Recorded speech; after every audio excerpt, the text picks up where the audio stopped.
President Joe Biden electrified the world with his secret visit to the war-torn capital of Ukraine, Kyiv. He inspired the Ukrainian people and free people all around the world with his defiance, with his strength.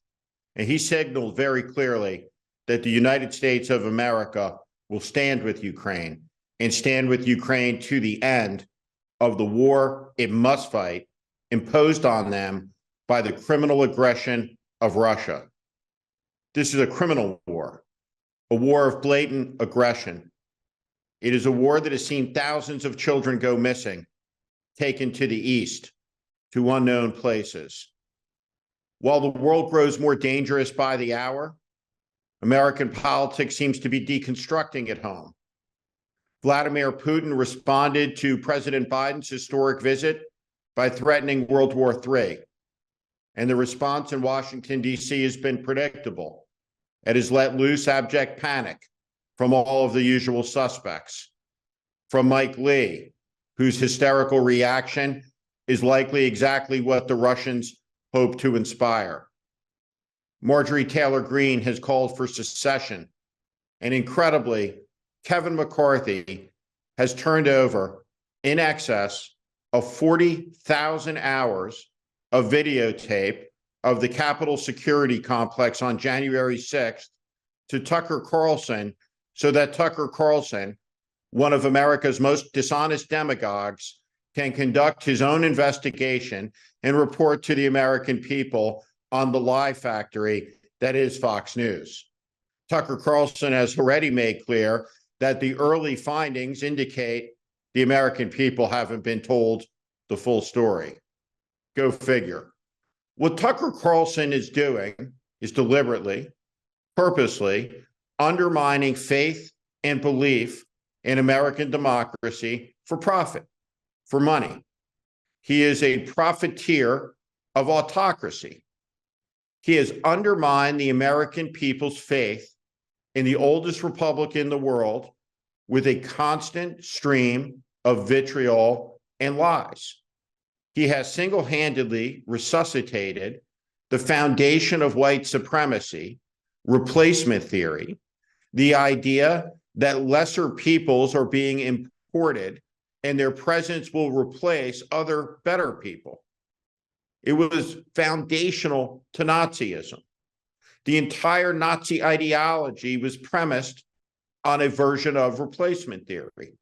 That it has been brought back to life on an American television network in prime time is one of the most outrageous spectacles of our outrageous era, where standards have collapsed, truth has been turned upside down, and any semblance of right and wrong and what is appropriate conduct or not has been evaporated.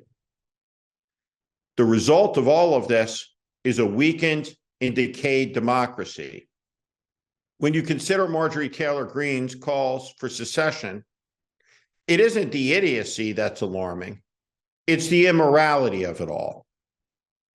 750,000 Americans were killed in the Civil War that took place between 1861 and 1865.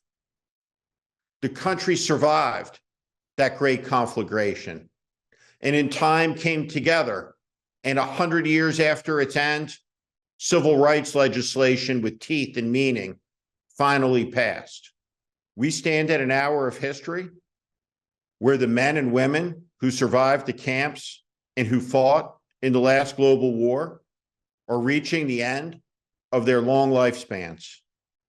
We forget their struggle, their story, their sacrifices, and what they survived at our great peril. We live in a momentous hour where we stand at a hinge of history, where the world is being remade, where it grows more dangerous each day, where a Russian leader threatens the world with nuclear annihilation unless he gets his way, unless he is able to complete his conquest, unless he is able to obliterate the language, the culture, the people of Ukraine, and absorb it so he can fulfill his fantasies of rebuilding the Soviet Empire. The lessons of history are clear on such matters. They require American strength.